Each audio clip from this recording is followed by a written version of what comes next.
मेरे प्रिय कैडेट्स, आप सभी को मेरा नमस्कार। आज दिनांक 22 फरवरी 2021। आज के दिन हम 10वीं कक्षा से स्पर्श भाग दो के अंतर्गत पहला अध्याय, जिसका शीर्षक है साकी, रिवीजन के तौर पर फिर से हम अध्ययन करेंगे। आज रिवीजन के तौर पर प्रश्नोत्तर पर हम चर्चा करेंगे। साकियों में कबीर की वाणियाँ हैं। कबीरदास जी धर्म और बाह्य आडंबर पर उन्होंने गहरी चोट की है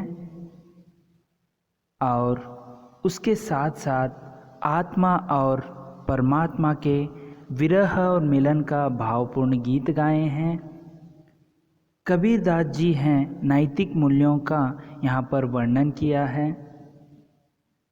और शास्त्रीय ज्ञान की अपेक्षा इन्होंने अनुभव ज्ञान को अधिक महत्व दिया है और ये ईश्वर एक है ऐसे मानते हैं। इस साकी में समग्र अध्ययन में हमें ईश्वर एक है ऐसे समझ में आता है। वह निर्विकार है और अरूप वाला है। कबीरदास जी उनके साकियों के माध्यम से जन चेतना और जन भावनाओं को जन जन तक पहुंचाया है। कबीरदास जी इस 8 साकियों के माध्यम से हमारे जीवन में घटित घटनाओं को अनुभव के माध्यम से देखने की कोशिश करवा रहे हैं।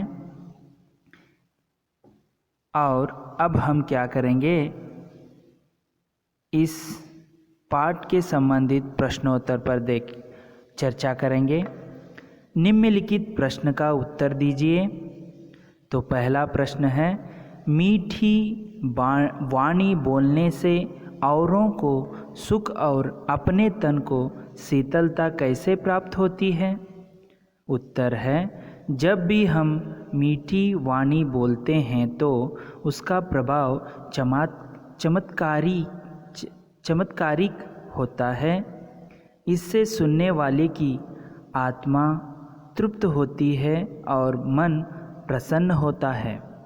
उसके मन से क्रोध और घृणा के भाव नष्ट हो जाते हैं। इसके साथ ही हमारा अंतःकरण भी प्रसन्न हो जाता है। प्रभाव स्वरूप औरों को सुख और शीतलता प्राप्त होती है। यहाँ पर कबीरदास जी मीठी वाणी यानी बोली को बोलने के लिए कह रहे हैं। अगला प्रश्न है, दीपक दिखाई देने पर अंधियारा कैसे मिट जाता है? साकी के संदर्भ में स्पष्ट कीजिए। दीपक यानी यहाँ पर ज्ञान रूपी है, अंधियारा यानी यहाँ पर अज्ञान है। जब दीपक रूपी ज्ञान समा जाता है तो अंधकार रूपी अज्ञान भाग जाता है या मिट जाता है। उत्तर इस प्रकार है, गहरे अंधकार में जब दीपक जलाया जाता है तो अंधेरा मिट जाता है और उजाला फैल जाता है। कबीरदास जी कहते हैं, उसी प्रकार ज्ञान रूपी दीपक जब हृदय में जलता है तो अज्ञान रूपी अंधकार मिट जाता है। मन के विकार अर्थात संशय, भ्रम आदि नष्ट हो जाते हैं। तभी उसे सर्वव्यापी ईश्वर की प्राप्ति भी होती है। उसी प्रकार तीसरा प्रश्न है, ईश्वर कण कण में व्याप्त है पर हम उसे क्यों नहीं देख पाते? ईश्वर कण कण यानी यहाँ पर सारे विश्व में उनकी व्यापकता छाई हुई है। ईश्वर के उदाहरण के लिए इन्होंने मृग का उदाहरण दिया है। तो उत्तर इस प्रकार है, ईश्वर सब ओर व्याप्त है वह निराकार है। हमारा मन अज्ञानता, अहंकार, विलासिताओं में डूबा है, इसीलिए हम उसे नहीं देख पाते हैं। हम उसे मंदिर, मस्जिद, गुरुद्वार सब जगह ढूंढने की कोशिश करते हैं, लेकिन जब हमारी अज्ञानता समाप्त होती है, हम अंतरात्मा का दीपक जलाते हैं, तो अपने ही अंदर समाया ईश्वर हम देख पाते हैं। तो ईश्वर जो है इधर मस्जिद या गुरुद्वार, मंदिर में ढूंढना नहीं है, वह हमारे हृदय में ही समाया हुआ है। अगला प्रश्न है, संसार में सुखी व्यक्ति कौन है और दुखी कौन? यहाँ सोना और जागना किसके प्रतीक हैं? इसका प्रयोग यहाँ क्यों किया गया है, स्पष्ट कीजिए। तो संसार में सुखी व्यक्ति कबीरदास किसे कहते हैं और दुखी किसे कहते हैं? सोना और जागना, इन दोनों का जो है जनताओं को बता रहे हैं कि किस ओर सुख मिलता है और किस ओर दुख है। तो इसे प्रतीक के रूप में इन्होंने बताया है। इसका उत्तर इस प्रकार है, कवि के अनुसार संसार में वो लोग सुखी हैं जो संसार में व्याप्त सुख सुविधाओं का भोग करते हैं, और दुखी वे हैं जिन्हें ज्ञान की प्राप्ति हो गई है। सोना अज्ञानता का प्रतीक है, प्रतीक यानी उसकी ओर इशारा कर रहा है, और जागना ज्ञान का प्रतीक है। जागना यानी यहाँ पर जो ज्ञान का प्रतीक है।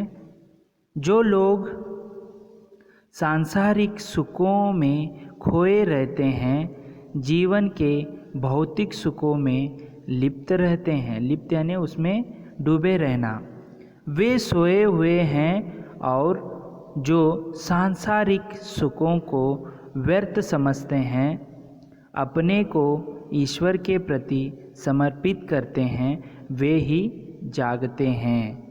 वे संसार की दुर्दशा को दूर करने के लिए चिंतित रहते हैं, सोते नहीं अर्थात जागृत अवस्था में रहते हैं। कबीरदास उन लोगों के लिए दुखी हैं जो विषय वासनाओं में, सुख सुविधाओं में डूबे हुए हैं। यह इनको ज्ञान प्राप्त हुआ है तो ये जो है ईश्वर को प्राप्त करने में लगे हुए हैं और दूसरों को भी उसकी ओर जो है अग्रसर करने की कोशिश कर रहे हैं।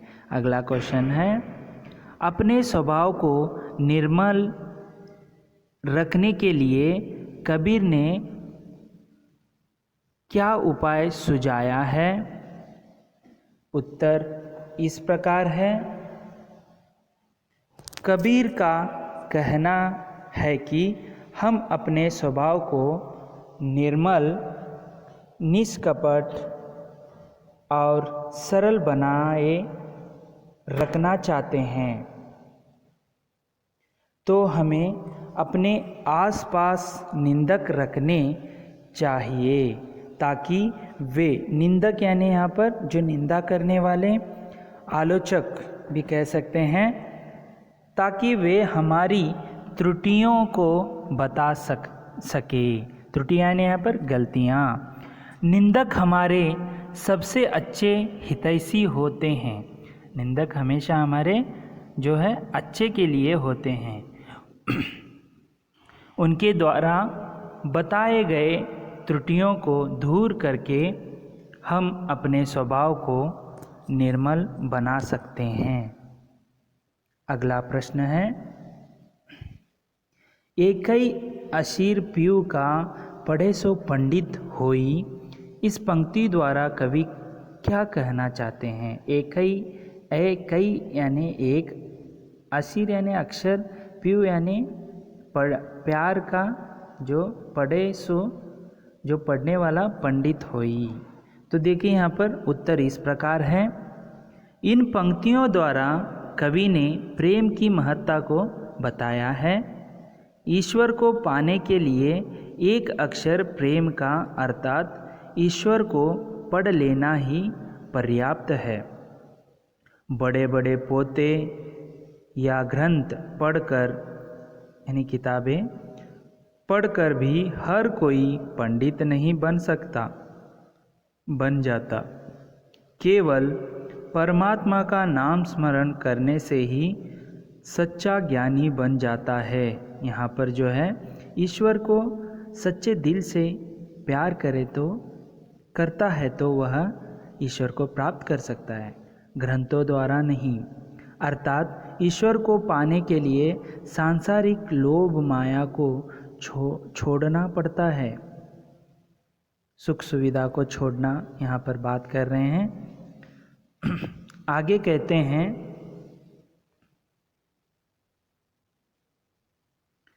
कबीर की उद्धृत साखियों की भाषा की विशेषता स्पष्ट कीजिए। जो जितनी भी यहाँ पर साखियाँ लिखी गई हैं, 8 यहाँ पर साखियाँ देखी जाती हैं, तो उसमें जो हैं भाषा की विशेषताओं को स्पष्ट कीजिए, ऐसा एक प्रश्न है। 7वां उत्तर है, कबीर की साखियों की भाषा की विशेषता है कि यह जन भाषा है, यानी जन की भाषा है। इन्होंने जन चेतना और जन भावनाओं को अपनी सदुक्कड़ी भाषा द्वारा साखियों के माध्यम से जन जन तक पहुंचाया है। यानी जो सदुक्कड़ी यानी मिश्रित भाषा जो है यहाँ पर प्रयोग करके जन सामान्यों को समझ में आए ऐसी भाषा का प्रयोग किया है। इसीलिए डॉक्टर हजारी प्रसाद द्विवेदी जी ने इनकी भाषा को भावानी रूपिणी माना है, भावनाओं को हरने वाली जो है माना है, भावनाओं को समझ सके ऐसी जो है भाषा है। ऐसी भाषा उस काल में अत्यधिक प्रभावशाली थी। इसे संगीतमय बनाकर कबीर लोगों को तन्मय बना देते थे। अपनी चमत्कारी भाषा के कारण आज भी उनके दोहों लोगों की जुबान पर हैं। यही उनकी साखियों की विशेषता है। यानी अभी भी उनके जो सरल भाषा में लिखी गई है तो वह उनके जुबान पर आप देख सकते हैं। कबीर की इस भाषा में अवधी, ब्रज, खड़ी बोली व अन्य भाषाओं का प्रयोग होने के कारण यह पंचमेल खिचड़ी भाषा भी कहलाती है। इस तरह साखियों की भाषा की विशेषता आप देख सकते हैं। आगे है, भाव स्पष्ट कीजिए। भावों को स्पष्ट करना है। पहला है, बिरह बुहंगम तन बसई मंत्र न लागई कोई। बिरह यानी विरह, भुहंगम यानी यहाँ पर सांप है और मंत्र कोई भी यहाँ पर नहीं लग रहा है। तो इसका उत्तर इस प्रकार है, इसकी व्याख्या इस प्रकार कर सकते हैं। इस कविता का भाव है कि जिस व्यक्ति के हृदय में ईश्वर के प्रति प्रेम रूपी विरह का सर्प बस जाता है, उस पर कोई मंत्र असर नहीं करता है।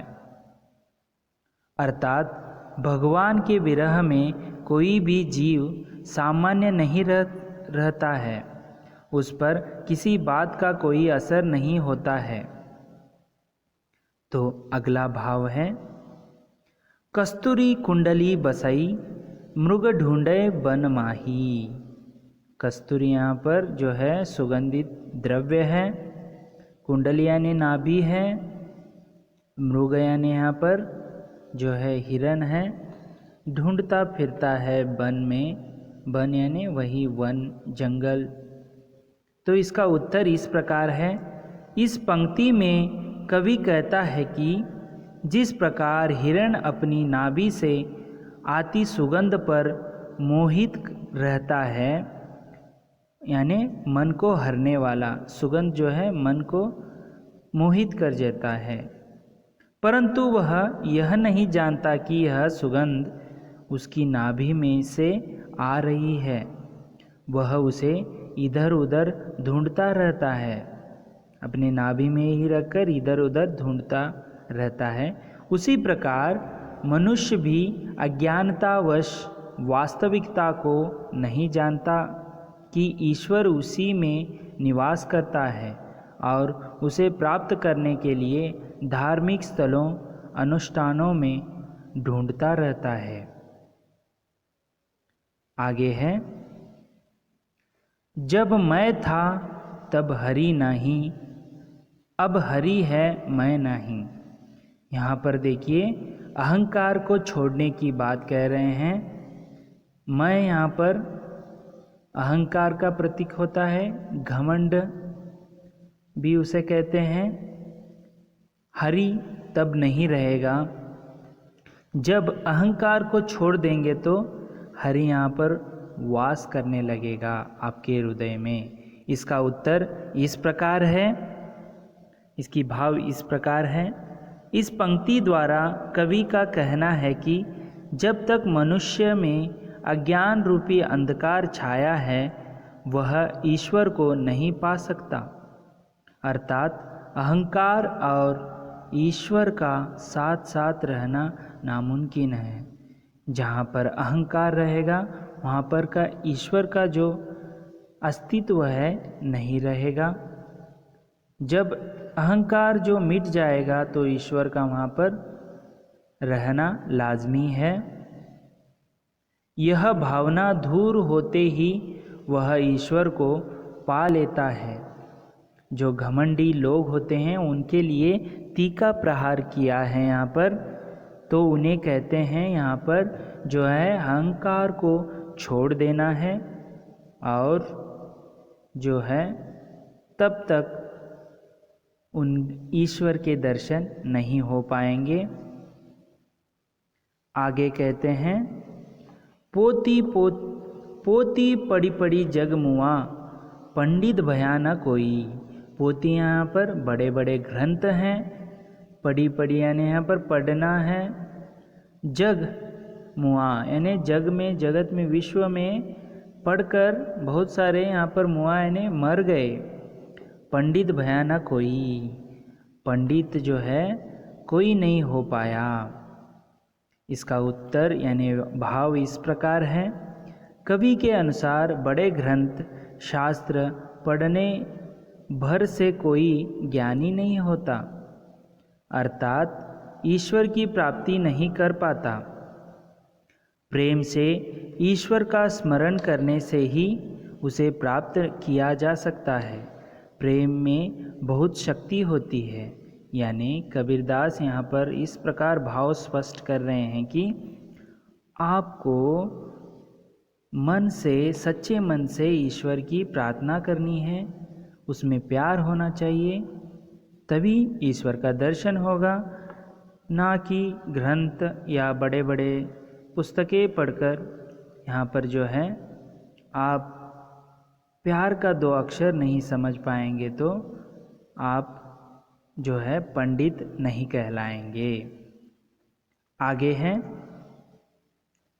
इस पाठ में कुछ जो शब्द आए हैं, पाठ में आए निम्नलिखित शब्दों के प्रचलित रूप उदाहरण के अनुसार लिखिए।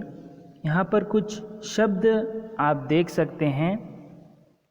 उदाहरण के लिए जीवई यानी जीना है,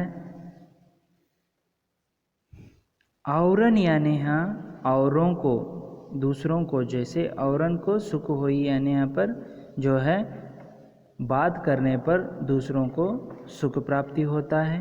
माही यानी के अंदर में, जो है मृग क्या करता है, माही अपने अंदर जो है ढूंढता नहीं है, वह कस्तूरी सुगंध को ढूंढने के लिए अपने शरीर के बिना वह जो है वन वन भटकता है। देखिया देखना,